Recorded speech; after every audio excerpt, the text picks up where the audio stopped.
It's Survivor Series 2025, and it's time for war. This is my brutality!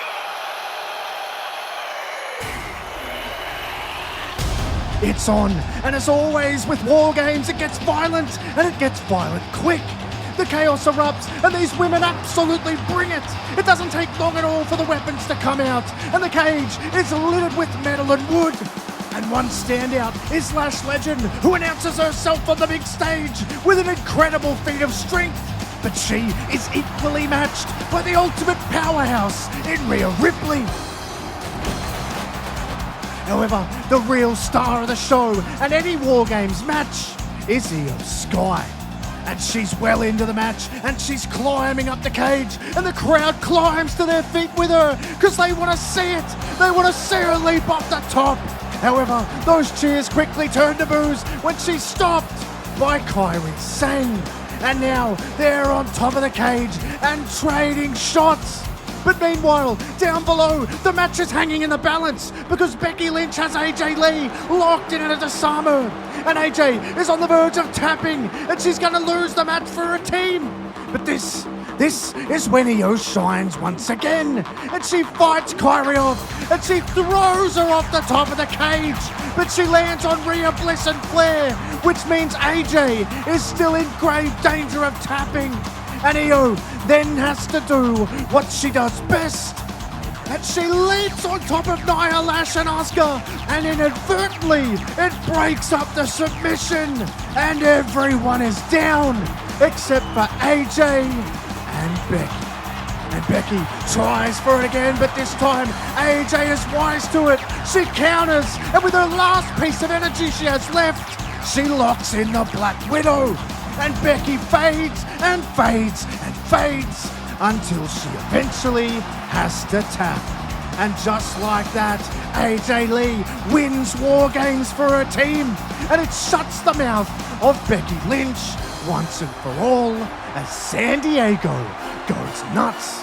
And that ovation continues when we see footage of the men's War Game teams arriving ahead of what is the most stacked lineup we've ever seen in a War Games match. And the place rumbles with excitement ahead of what is going to be an enormous main event.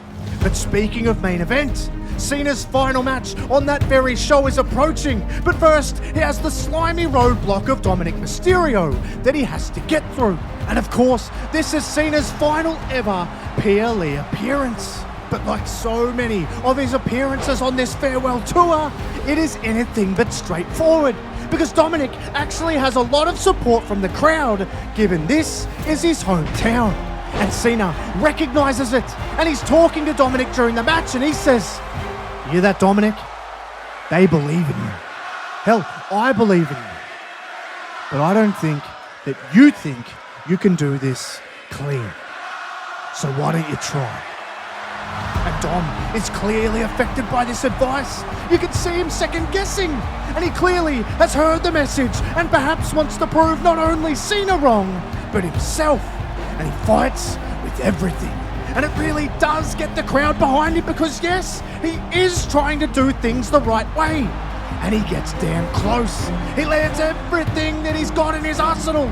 But Cena manages to hang on and even fire back with everything he has as well. And it's a fair and proper fight. And Cena respects this a lot. So much so that when he has Dom down on the outside, on the verge of being counted out, he has the thought that he doesn't want to win in this fashion. And he throws Dominic back in the ring. But what he now realizes is Dom, from under the ring, has grabbed brass knuckles. But not only brass knuckles, word life ones. And Cena quickly grabs them off him, and he places them outside the ring, which is when Dom strikes and nails him with a 619 as he's leading out. And Dominic, wasting no time at all, lands the biggest and most important frog splash of his career so far to reclaim his Intercontinental Championship somewhat cleanly. And Cena, despite the loss, hears the cheers from the crowd because Dom, while a little bit slimy, didn't use the knuckles, and he respects the cleverness. And he actually applauds him. And Cena shows him respect. Just like the crowd shows Cena respect in his final bow on a PLE with one date remaining. Just like Nikki Bella feels like she has one chance left to get back to the top of the mountain, and she takes on the indomitable Stephanie Verker for the World Championship, because she lured Verker into thinking she had her back just to stab her in it. And Verker looks to teach her a lesson, and she completely out-wrestles her in every single way possible. And she's clearly the better performer. But does that mean she has the killer instinct? Because Nikki Bella sure as hell does. She has her on the outside, and she takes things out there to make it more even, and she uses the environment to her benefit.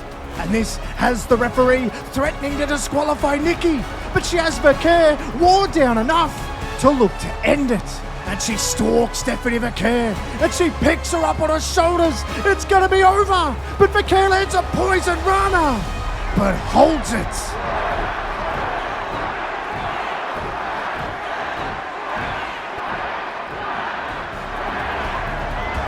And it is, of course, always the precursor to the kill shot. And she lines up Nikki and nails it. And it's elementary. 1, 2, no. Verker is pulled out of the ring before the referee hits 3 by Brie Bella. And she immediately lays into Stephanie Verker. And it causes a disqualification. But that's better than the fate that Nikki was about to suffer.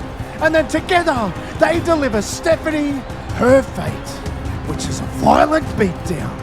And as it's happening, Nikki says to Stephanie, "It's only just starting for you. This is the beginning of your end." Verker is left in a heap, and the twins are back. Not to create magic, but to create a nightmare. But speaking of nightmares, it's time for the main event of the evening. It's Cody Rhodes that puts his hand up to lead what he says is his team into the battlefield. And of course, putting his hand up to start on the other side is Drew McIntyre, whose team has the advantage. He wants first crack at Rhodes, and they fight tooth and nail from the off before the man who earned the advantage then enters. And that, of course, is Logan Paul. And he brings in the first pieces of artillery, all so they can inflict maximum damage on the WWE Champion Rhodes. And very quickly, it becomes apparent that he is desperate for help. And it arrives in the form of Jimmy Uso, who is quickly able to step in and even the odds. That is, of course, until the next man enters the fray, Big Bronson Reed. A man who laid it all on the line in the last War Games and paid for it with his body. And he's more than willing to do it again. Not only does he create an outnumber, he creates carnage. And that draws out the need for him to be nullified, and who better to do it than the brother of the man he just destroyed. And he enters and sinks his teeth right into the war. And he thrives just like he has with his brother so many times before in this setting. But how long can you truly be in control when Bron Breakker is waiting in the wings? The answer is not long at all. Because when he enters, he runs riot and he starts throwing anyone and everyone around he can get his hands on. He's got to be considered the ace up the sleeve of this Heyman-formed battalion. And there's very little you can do to nullify a guy like this. Except, of course, if you have a Roman Reigns. And he is set to enter next. Or so he thought. Because this time, he's stopped by CM Punk, who decides it will be him who enters. And he does. And the match is ever so close to getting officially underway. But will this tension wind up costing them? Because Roman is like a caged animal. But while he's an animal, there's still a beast to be unleashed, and Lesnar tears it apart. This is the true masterstroke from Heyman, but they know that this plan also involves the One. And the OTC enters the match last, and just like that, War Games is officially underway. Because finally, he and Roman properly get their hands on each other, only for Roman to be saved by his cousins. The very reason that he entered this war. But it's when Jay throws a super kick at Brock, he connects with Roman instead. And that's where things go south. Because Brock tosses Jay into the structure and breaks the chain on the door, leaving it open. But now Punk, who is there being held at bay by Logan and Braun, is in trouble, and Jimmy has been taken out by Lesnar. But also now, Roman is still defending his territory by trading with the Beast as well, leaving two men. And it's the two that have been at each other's throats for weeks. And they're trading shots deep into the brutal and bloody war. It's Cody and Drew, who are essentially the only two men left who could decide the result. And they fight to a double down situation. And Paul Heyman is at ringside screaming for Drew to get up. He wants Bronson to do something to take control. He wants Logan to pull something out. He wants Brock to end it. Anything from anyone. Until he is passed by a man in a hood. And Heyman saw who it was, and he immediately panics.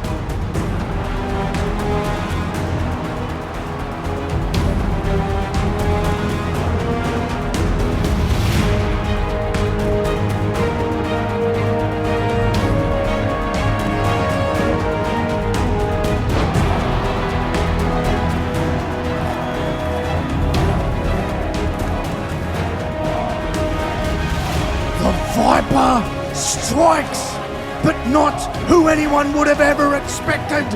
Drew McIntyre cannot believe what he's seen.